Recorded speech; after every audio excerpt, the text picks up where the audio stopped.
Ça y est, c'est fait. Et c'est parti, je t'emmène avec moi vivre mon week-end et mon semi-marathon de Nice après 10 semaines d'entraînement. Il est temps de moyenne ce que j'ai dans le ventre. 2,05, j'avais dû.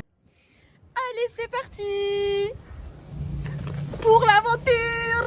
Je t'enlève le truc dans les fesses. C'est quoi les trucs dans les fesses? Banana bread. Banana bread. Et des petits cookies pour la route. Bah Emmanuel diète, attends. Allez, Y aller. on y va ou pas? On y va. 4h51, on est chaud ou pas? Ouais, peut-être un peu moins, je pense qu'on va l'itinéraire. Mais on est chaud, patate. Arrivé 20h16 à Nice, c'est carré.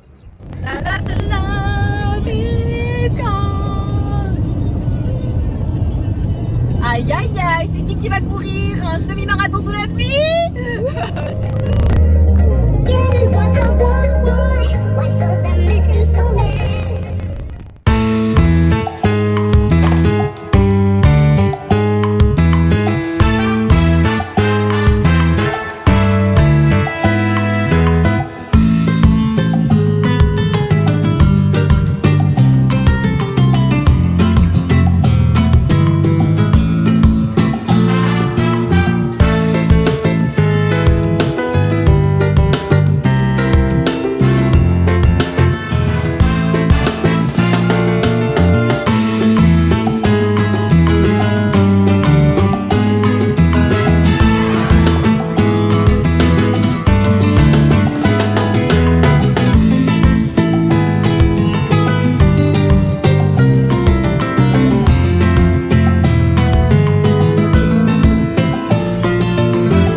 Parti pour le footing de pré-compète. 20 minutes et des petites gammes pour délier les jambes. Ça va faire du bien. Je déliais les jambes, dérouler, tout ça tranquillement. On peut parler, endurance fondamentale. On va faire 5 km pour aller jusqu'au kiosque, récupérer les dossards. On récupère le dossard, on va faire des petites gammes athlétiques. Voilà, ça délie les jambes. On est samedi matin. La course c'est demain matin, semi à 8h. So, let's go! Ouais, c'était trop chiant. Here we go! On a déjà la pression là. Et on est samedi 10h du matin, le SMIC c'est demain à 8h. Mais on est déjà... Ah non. T'as hâte? Petit numéro de retrait.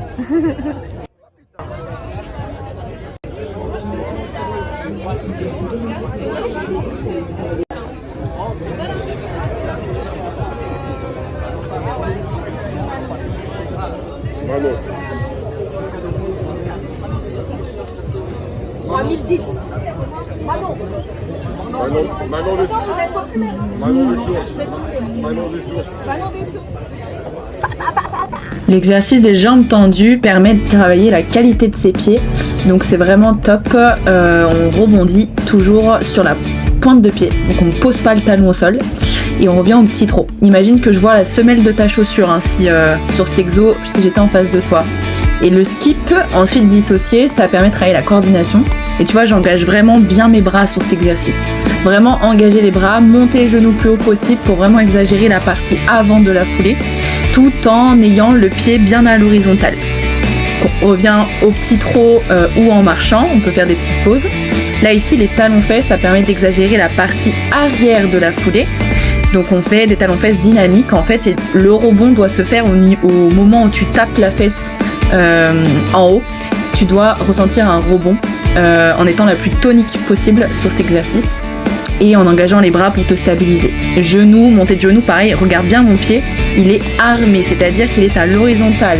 Je relève les chevilles et les pointes de pied de sorte à avoir un pied prêt à attaquer le sol. Voilà, c'est comme ça que tu vas avoir du rebond en fait et que tu vas avoir l'impression de courir sur des ressorts. Voilà, donc la légèreté vient de là et on essaye de mettre le plus d'engagement. Maintenant, on va le faire au ralenti pour avoir un maximum d'amplitude sur notre foulée. On va tirer le genou vers l'avant, voilà, le plus haut possible. Et ensuite, on va venir tendre la jambe en ayant le pied armé. Donc le pied armé, en fait, regarde bien, je relève cheville, pointe de pied pour ramener mon pied sous ma hanche ensuite en ayant un pied dynamique en fait, tout simplement. Donc là, on le fait au ralenti pour que tu comprennes bien. C'est genoux qui tirent Et pied armé à l'horizontale. La cuisse est parallèle au sol, hein, donc tu tires le genou jusqu'à avoir la cuisse parallèle au sol. Bim, hop, je pose, hop, et on monte en extension sur le mollet. Et en fait, plus tu vas répéter ça et plus tu vas être à l'aise ensuite en courant, hein, tu vas développer la qualité de ta foulée en faisant ces exercices. Et ça va te permettre d'être plus économique et plus efficace. Voilà, donc après tu peux enchaîner un peu plus vite. Regarde, je suis bien en extension sur le mollet. Hein. Faut vraiment que tu restes sur l'avant du pied, sur l'exercice. Et là, tu viens griffer, hop, hop, hop, en mettant du dynamisme avec le pied. Et puis, engager les bras. Et ensuite, on va venir faire un rebond. Voilà, donc on va développer l'amplitude de la foulée et apporter du dynamisme. Donc on vient faire un rebond ici. Donc je te montre, c'est le même exercice. On développe la foulée, on cherche son amplitude et derrière on met du rythme. Voilà, donc là ça mime complètement le mouvement. Donc on cherche un rebond ici. Hop, les genoux sont hauts, on tire, on garde le dos droit. Surtout on bascule pas en arrière et on s'aide de ses bras pour se stabiliser. Voilà, et là, ensuite, tu peux marcher. Nickel, t'as compris. Allez, les gammes sont terminées. On termine par une ou deux lignes droites pour délier les jambes. On n'est pas à 100% sur la ligne droite. Ah. On n'est pas à 100% sur la ligne droite, mais on fait une accélération progressive pour vraiment dérouler, délier les jambes et faire en sorte qu'il y ait tout doucement du rythme qui se fasse. Voilà, donc on va rester relâché. Je vais vous montrer ce que ça donne sur une cinquantaine de mètres. Ligne droite. La ligne droite, elle te permet de te mettre à l'allure. Donc là, à l'allure de mon semi, à peu près en 5 minutes du kilomètre. Et je suis relâchée sur les bras. Je suis pas à 70%. Voilà, c'est terminé. Donc, footing, pré-compète, vingtaine de minutes, on délie les jambes tranquillement. Allure endurance fondamentale, je peux parler. Et ensuite, tu fais quelques gammes, comme je t'ai montré, pendant 5 minutes à peu près, sur une trentaine de mètres. Et tu enchaînes par 2-3 lignes droites pour délier les jambes. Et t'es prête pour ta compète. Et préparation du repas. Nous allons faire un poulet au four avec une petite sauce courgette, endive au poivron. On va la mixer pour que ça fasse pas trop de fibres. Et là, on va faire cuire du riz complet et du riz rouge. Voilà le repas pré-course. Miam miam. Poulet, petite sauce courgette, curry, endive. Avec une belle vue. Wow. C'est super bon. Petit repas pré-course. Du riz rouge, du poulet, du curcuma, sauce courgette, magnésium bisglycinate. Il y en a assez. Jour J, j'ai pas super bien dormi, mais bon voilà, 5h du matin, je prends le réflexe de m'étirer, de réveiller mon corps, juste pour créer de l'espace, pour prendre conscience de mon corps, que là, va falloir courir un semi-marathon. J'essaie de me concentrer, de respirer, puisque comme j'ai pas très bien dormi, j'ai le pouls et l'adrénaline, donc j'ai le cœur qui bat un peu vite ce matin. Donc voilà, je m'étire pour essayer de calmer tout ça, mobilité de hanche pour échauffer les articulations, préparer le corps tout doucement, surtout au niveau de l'amplitude de hanche, pour développer la foulée. Là, on étire les ischio-jambiers, les mollets, aussi pareil pour éviter les raideurs matinales, ça fait du bien. La visualisation, je la pratique tout le temps aussi avant une course. Je visualise un maximum de détails, c'est-à-dire la posture de mon pied, l'engagement de mes bras, comment est-ce que je cours, comment est-ce que je respire, qui est-ce qui m'encourage. Voilà, j'essaye d'avoir un max de détails, notamment sur la foulée surtout. Petite jambe en l'air avant de déjeuner et ensuite on déjeune 5h30 pour bien digérer.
Et tu montes.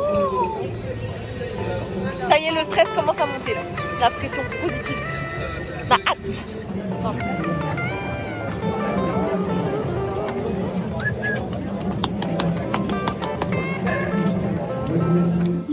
Allez, c'est parti.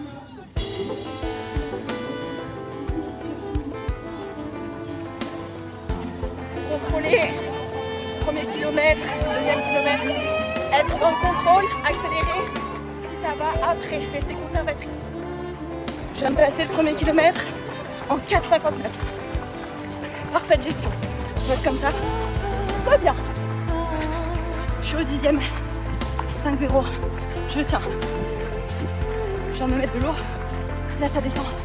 J'en profite. 15e. J'en ai ma allure. Je conserve. Je vais prendre ma gomme là pour la recharge. En glucides. Allez, dernier kilomètre. Allez, allez. Ah, ça y est, c'est mieux. Alors, débrief à chaud, j'ai plus de jambes. Vraiment, abusé. J'ai pas réussi à faire le négatif split. J'accélère à la fin, mais accélérer au bout du 10e, j'ai pas pu. Du coup, je suis restée dans mes allures. J'ai essayé de pas décliner le moins possible. Mais pas évident. Pour moi, semi-marathon, vraiment pas évident comme distance. Mais bon, c'est fait. Eh bien, après l'effort, nous sommes absolument certaines de ne jamais courir pour l'instant de marathon. Non mais je veux dire, on n'a pas du tout envie de courir un marathon. Après cet effort quand même long, je veux dire, un semi-marathon, c'est long, mais vraiment, c'est très très long. À quel temps tu as explosé?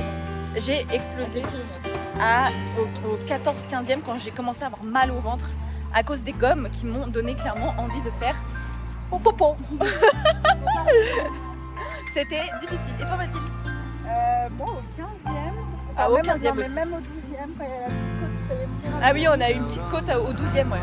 C'était pas facile. Comment t'avais ça après le 10e? Le négatif split. Oh bah il n'y avait pas de négatif split. Voilà, en fait on aurait voulu. On aurait. Oula, caca. Il y a eu un positif. On aurait voulu faire un négatif split, finir faire du coup notre deuxième 10 km plus vite que le premier. Mais c'est un flop. Voilà. Bon, l'essentiel c'est que nous avons pris plaisir, que on a une médaille qui est quand même vraiment très sympa, vraiment très belle. Voilà, sur notre t-shirt, le t-shirt est vraiment pas beau cette année. Ça c'est aparté. Mais l'effort est fait et puis bah nous voulons nous inscrire pour le semi d'Annecy l'année prochaine. Exactement le même dé. Oui, même D, 33 D+. Ouais, mais la petite côte vers le port de Nice, elle m'a cassé les pattes. Bref, on est fiers quoi. On est fiers de nous.